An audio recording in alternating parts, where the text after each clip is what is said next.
আজকে তোমাদেরকে ভীষণ ভালো একটা ডিমের রেসিপি দেখাবো। এটা শুধু খেতে টেস্টি তাই না, তুমি এটা ভাতের সাথেও খেতে পারো, রুটির সাথেও খেতে পারো, এমনকি শুধুও খেতে পারো। আর এর বিশেষত্ব হচ্ছে যে ডিমটা দিয়ে বানাবো, এই ডিমটা আসলে নিরামিষ ডিম। এটা কি করে নিরামিষ হলো রেসিপিটা দেখাবার পর তোমাদেরকে বলবো।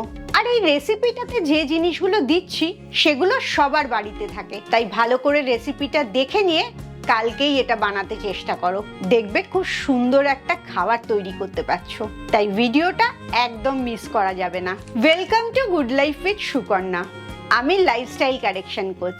আমার প্রোগ্রামে রোজ দেশ বিদেশ থেকে বহু মানুষ যোগদান করছে এবং তাদের ওজন কমিয়ে মানসিক স্বাস্থ্য ভালো করে একটা নতুন জীবন ফিরে পাচ্ছে। তুমিও যদি এই প্রোগ্রাম সম্বন্ধে জানতে চাও, তোমার কেন ওজন বেড়েছে, কি কি অসুখ আছে এবং সেগুলো তুমি ওজন কমিয়ে কিভাবে সুস্থ হতে পারবে, এই সমস্ত জিনিসগুলো আমি আমার 2 ঘন্টার ওয়ার্কশপে শেখাই। এই ওয়ার্কশপে যোগ দেওয়ার জন্য নিচের হোয়াটসঅ্যাপ নাম্বারে LCW এই কথাটা লিখে হোয়াটসঅ্যাপ করো। আজকের রেসিপিতে কি কি লাগছে সেটা আগে দেখে নাও। প্রথম 2টো ডিম নিয়েছি, তার সাথে রসুনের একটা ছোট রসুনের সবকটা কোয়া ছাড়িয়ে নিয়েছি, গাজর নিয়েছি, অল্প বাঁধাকপি নিয়েছি, গোলমরিচ নিয়েছি, নুন নিয়েছি, চিলি ফ্লেক্স আর অরিগানো ফ্লেক্স 2টো নিয়েছি, বাটার নিয়েছি।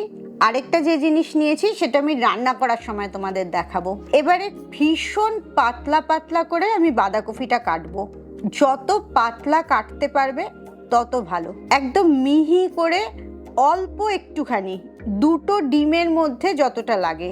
বাঁধাকপি আর গাজর এই কারণে দিচ্ছি, ডিমের মধ্যে কোনো ফাইবার নেই, এই ফাইবারটা আমাদের প্রচন্ড দরকার। হজম ভালো করে, কনস্টিপেশন হয় না, খিদে পায় না অনেকক্ষণ, তাই ফাইবার অ্যাড করার জন্য বাঁধাকপি আর গাজরটা দেওয়া হচ্ছে।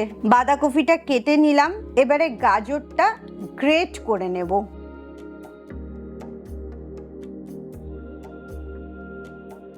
একটুখানি গাজরটা গ্রেট করে নিলাম। এবারে ডিমটাকে ফাটিয়ে নিলাম, 2টো ডিম, তার মধ্যে বাঁধাকপি আর গাজরটা দিয়ে দিলাম। এবারে অল্প একটু আন্দাজ মতো নুন দিলাম, গোলমরিচ দিলাম, ভালো করে বিট করে নিলাম ডিমটাকে। সবজির সাথে মিশে গেল। ডিমের মধ্যে ভালো ফ্যাট আছে, প্রোটিন আছে, ভেজিটেবলসের মধ্যে ভালো ফাইবার আছে, মিনারেলস আছে, সব মিলিয়ে এটাই একটা কমপ্লিট খাবার হয়ে গেল। এবারে যেটা করব, কড়াইয়ের মধ্যে একটু বাটারটা গ্রিস করে নেব। এত বাটার দেব না, তাহলে ওটা ক্যালোরি অনেক বেশি হয়ে যাবে। বাটারটা দেওয়ার পর ডিমটাকে দিয়ে দিলাম। ঠিক অমলেটের মতো হবে, কিন্তু অমলেট না, একটু সফট টাইপের আর ছোট ছোট টুকরো। ডিমটা অল্প করে নাড়িয়ে চাপা দিয়ে দিলাম যাতে ভাপে সেদ্ধ হয়ে যায় ডিমটা। তারপরে আবার হালকা হাতে ভালো করে স্ক্র্যাম্বল করে নেওয়া, ছোট ছোট টুকরো থাকবে এরকম ভাবে স্ক্র্যাম্বল করা।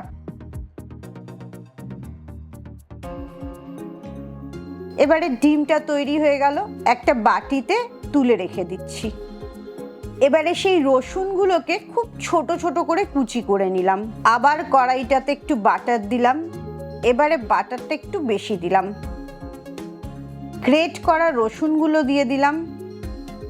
এবারে রসুনটাকে একটু ভাজা ভাজা করলাম, যখন গন্ধ বেরোচ্ছে তখন এর মধ্যে দিয়ে দিলাম অল্প কিছুটা নুন দিলাম, তারপরে গোলমরিচ দিলাম, আবার একটুখানি নাড়াচাড়া করে নিলাম। এরপরে সেই ইনগ্রেডিয়েন্টটা দেব।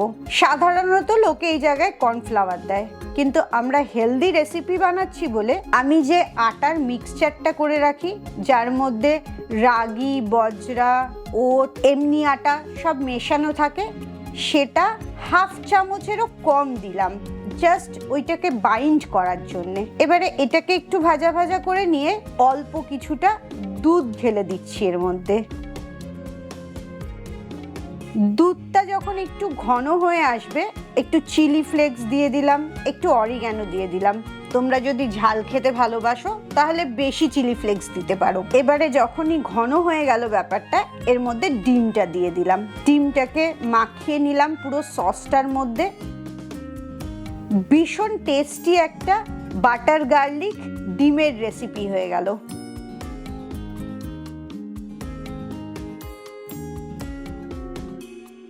পুরো রেসিপিটা দেখে বুঝতেই পারলে এটা কতটা হেলদি, পুরো কমপ্লিট খাবার এটার মধ্যে আছে, তাই শুধু খেলেও কোনো অসুবিধা নেই।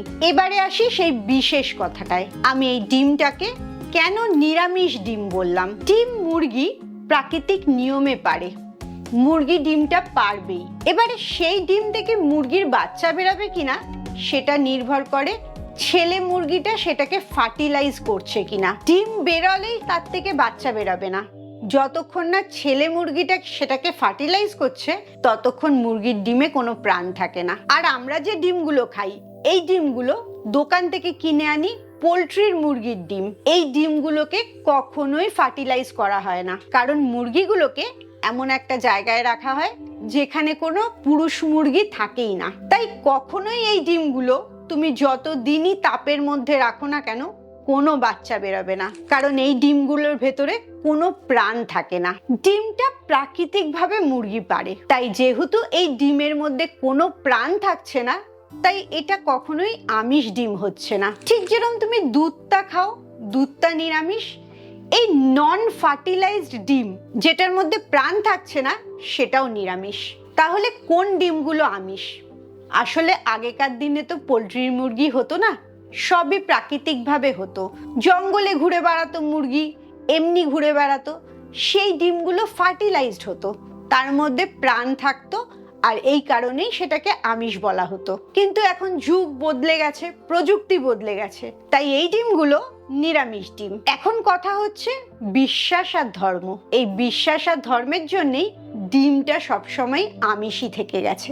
তুমি বিচার করে দেখবে তুমি এটাকে আমিষ হিসেবে খাবে না নিরামিষ হিসেবে খাবে। এটাও আমি জানি, আমার এই ব্যাখ্যাটা শোনার পর আমার কমেন্ট বক্সে বেশ কিছু নেগেটিভ কমেন্টস আসবে। এটা জেনে রাখো, যারা নেগেটিভ কমেন্টগুলো করবে, এই নেগেটিভ কমেন্টগুলো কিন্তু আমিষ।